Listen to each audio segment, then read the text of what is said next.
we'll have our last presentation. This is a little bit different. We do not have a professor here, but we have our wonderful CEF research team.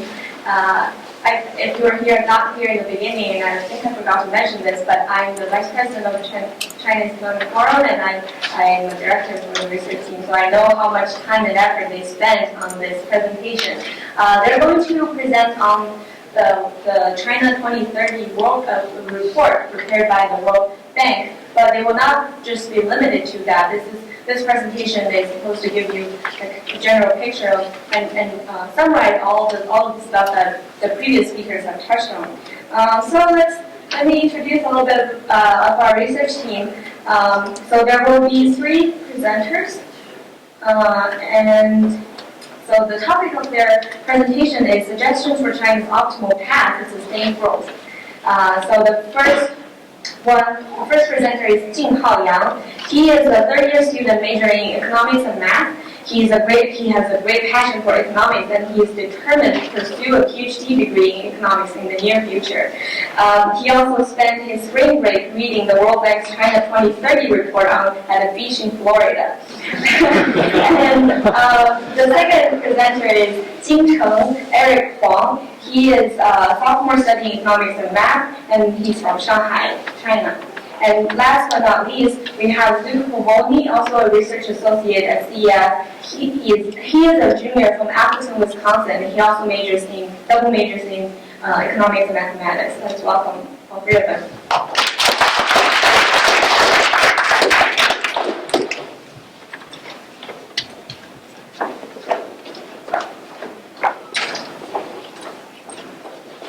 Okay, thanks for Nico's generous introduction to us, and again, thanks for coming to this conference today, and thanks for all the speakers'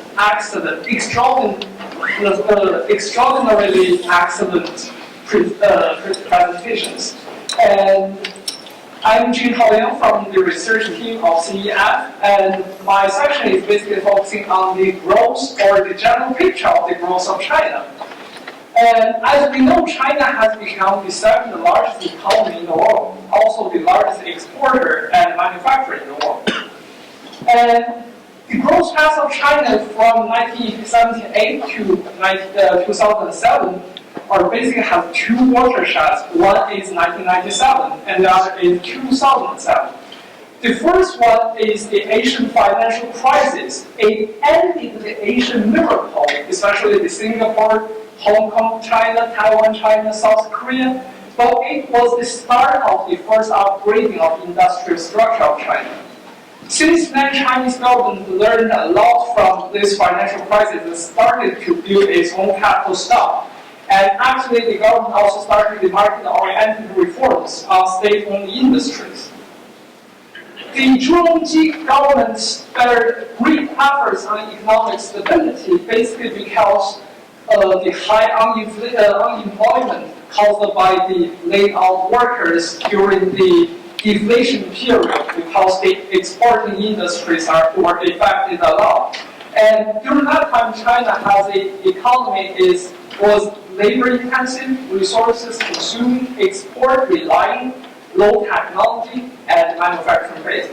And as Dr. Mia Bria mentioned, the growth during that time was led by demographic dividend.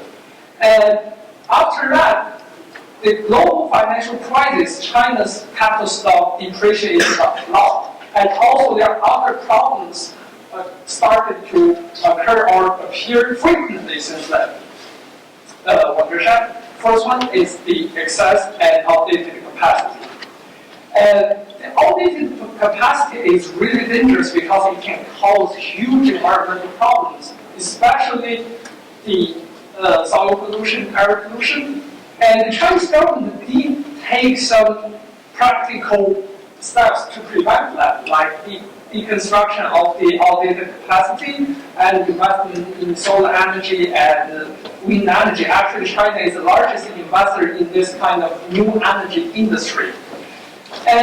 But still, China's economic growth cost per unit of GDP is much higher than world average level. And the third problem is the social inequality. And basically, it's two aspects. One is income disparity, the other is regional disparity. This is the scatter plot of the elementary level education investment in China. But it looks like a scatter plot of all countries across the world. So the regional disparity is very, very significant in China. And since we have an underdeveloped social security program, Chinese people have to save a lot. That's why, as Professor Chen mentioned, China's saving rate is pretty high, and actually compared with Asian countries, it's still a pretty high saving rate, but it's actually benefiting for the investment of China. And the question is that if this kind of growth is sustainable, and the answer is conditionally yes. Based on the model given by the Development Research Center of China, the growth rate will decline to 5%, but it's still much higher than the US or other advanced economies. But we need to know that the labor growth will decline to -0.4%. That means the demographic of dividend of China will become a kind of burden because we are getting aged instead of before we get rich.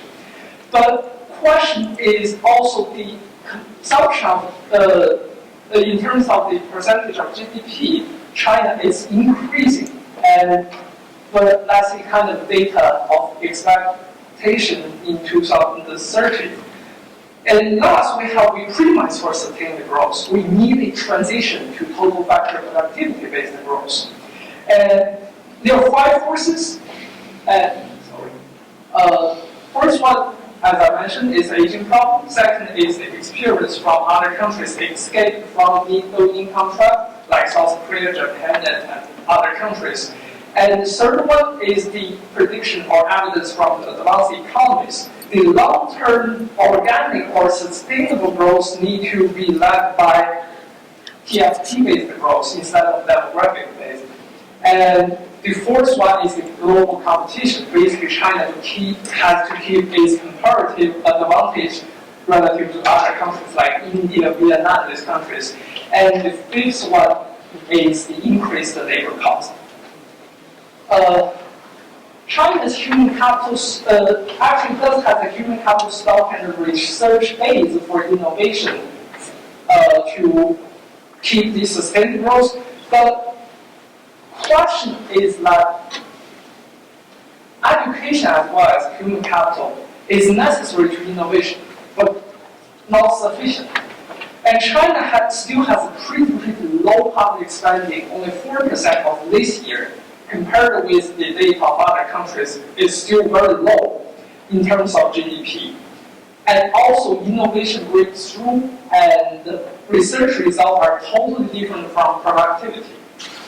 Actually, the research institutions and universities in China need to provide applicable innovation to convert research results into TFP, rather than publishable results or papers just for the statistic of SCIs, which is short for Scientific Citation Index. That's useless. We need productivity instead of papers.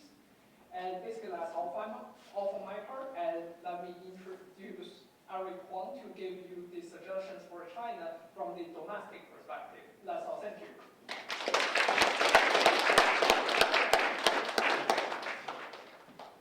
Okay.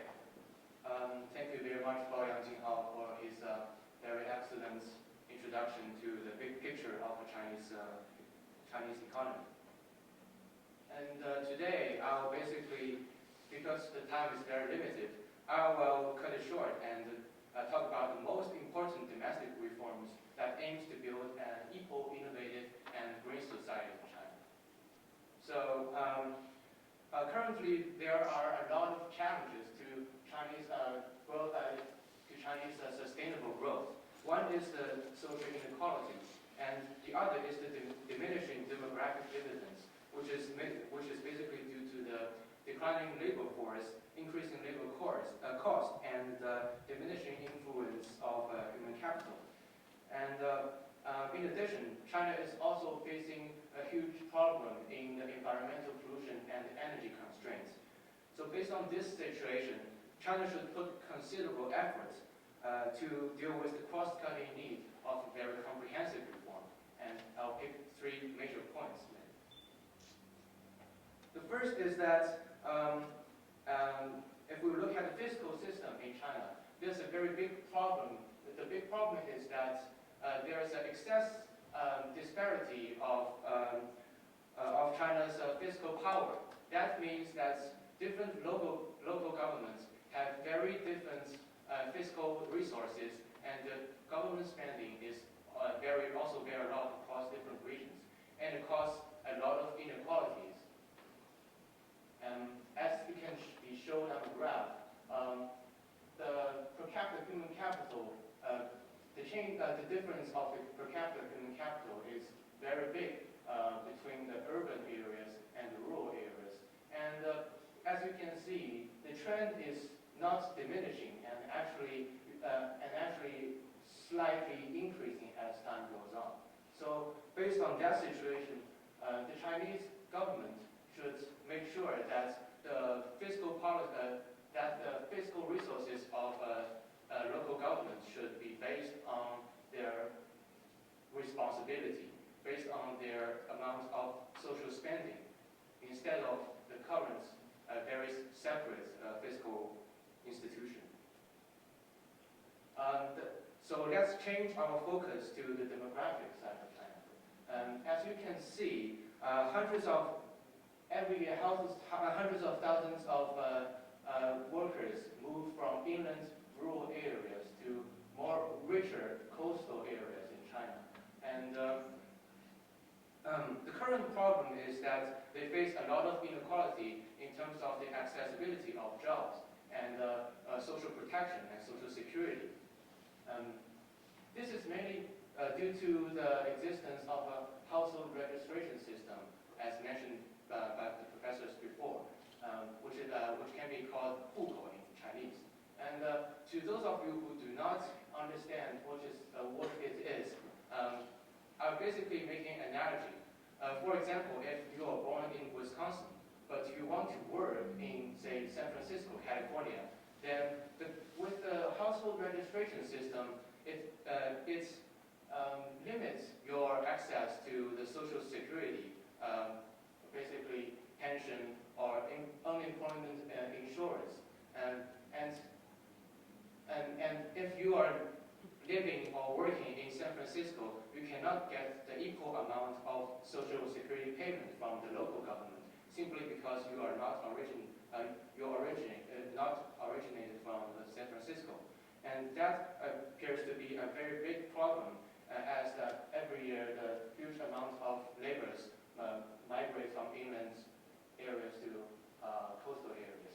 And based on that, the Chinese government, parallel to the reform of household registration system, the Chinese government should focus its energy on the reforms in the social security system and make sure that the social security not only covers all the people no matter is in rural areas or urban areas, but also make sure that the insurance is portable. So if you move from an inland city to Shanghai or Beijing, you can enjoy the same benefit of social security and social protection. And there's also an inequality in the labor market. As you can see here, there's a big difference of the hourly wages between the migrant and local workers. And despite the fact that the gap is decreasing over the years, you can see that there is still a very big difference. And that's not the whole picture, actually. And in some extreme cases, some firms may even default the payment of migrant workers because they do not have the bargaining power. So to solve this issue, the Chinese government should strengthen the labor union institution and provide the migrant workers with more bargaining power, and also complete the legislation against employment discrimination, which is also a very prevalent situation in China nowadays. And if we look at the market in China, we can see that every year the Chinese government provided a huge amount of fiscal resources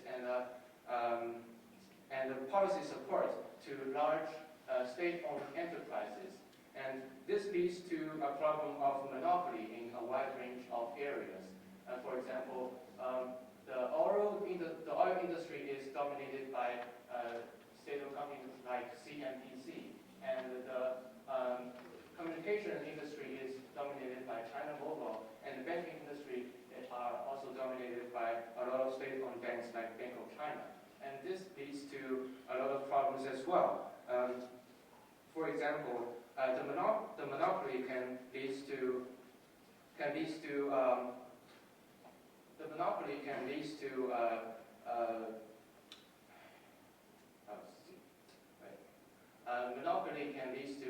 the fact that services and goods provided by these large state-owned enterprises are very high in price but low in quality. And that is also the problem that China needs to tackle on in its market reform. And as stated by Jing Haoyang before, the long-term economic growth is mainly driven by the growth of total factor productivity. And a large factor of total factor productivity growth is by innovation. And this is a picture of the Daya Bay nuclear experiments pool that is established by the Chinese Academy of Sciences and UW-Madison, which is the goal of this research is to understand the matter that dominates the universe. And actually, there are quite a lot of programs like this all over the world that involves scientists from different countries. And the countries that are involved in this research actually benefited a lot from the innovation that resulted from the scientific research.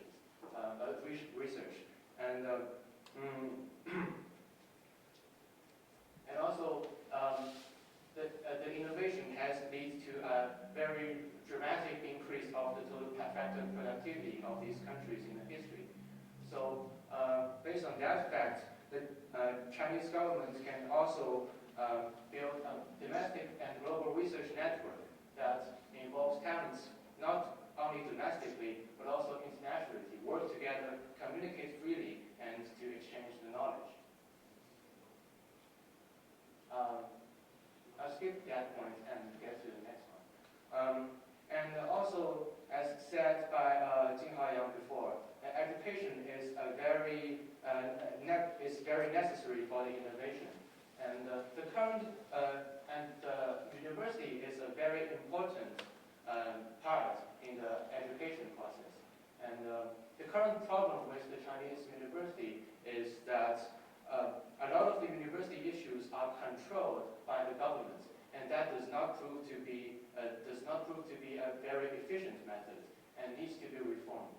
And universities can be given more freedom in terms of their funding, allocation of funding, and appointment of faculty, as well as the establishment of research institutes. And also, universities in China can follow the similar philosophy of Wisconsin idea, which emphasizes the social responsibility of universities. And the universities can realize the Wisconsin idea by taking advantage of modern communication technology and provide more open education to the general public. Before I go to the end of my presentation, I want to emphasize that although China has gained a lot of dramatic economic achievements during the last 30 years, this economic growth is achieved at the cost of a lot of environmental problems and energy problems.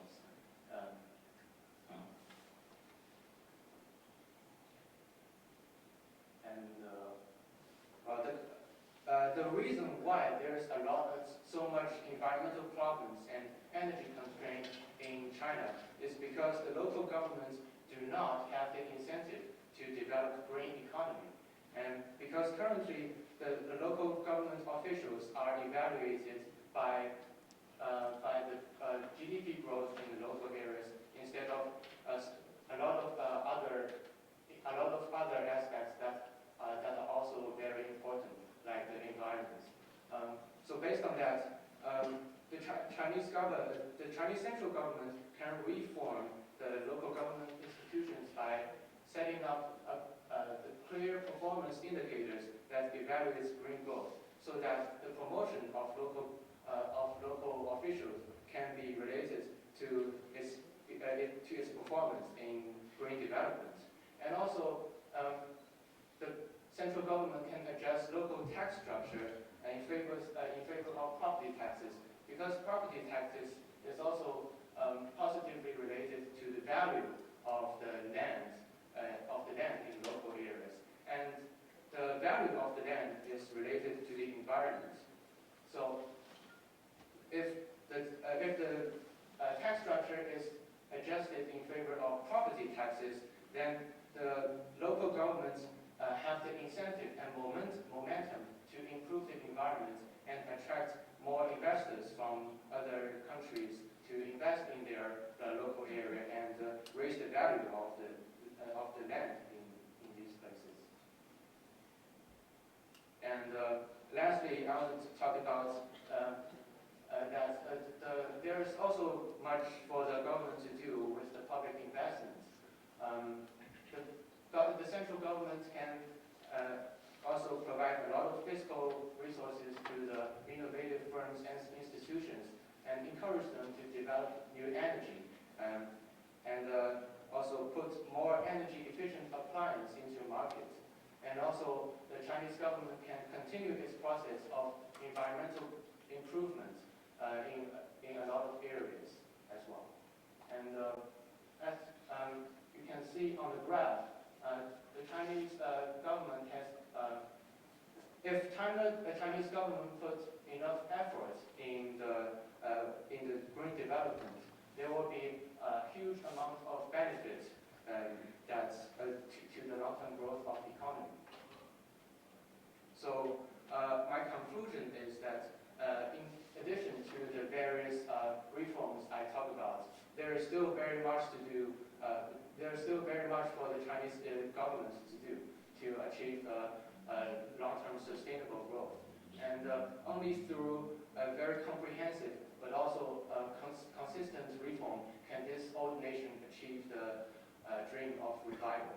And thank you very much. And let me introduce Luke Provoni to talk about the international policies in China.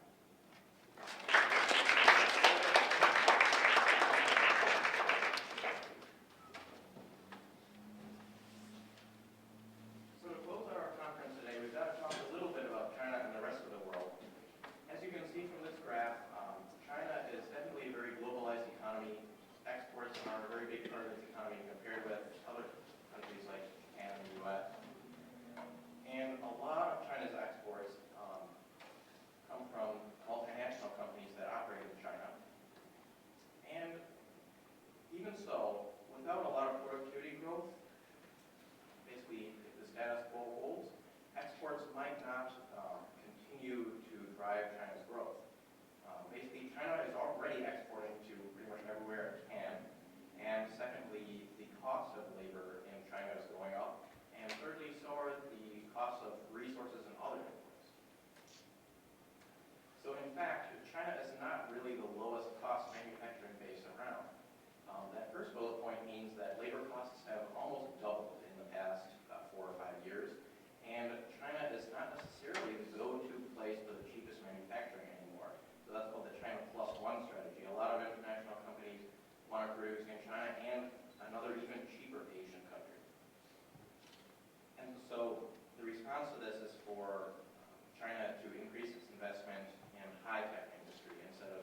the same basis. So that's a pretty harsh statement. So there are sort of some political barriers to outward foreign direct investment. But a very simple way around that would be for China to encourage and incentivize its privately owned companies to invest outward. And so thank you everyone for coming to this conference today, and we hope you learned a lot about the U.S. and China and their economies going forward. Thank you.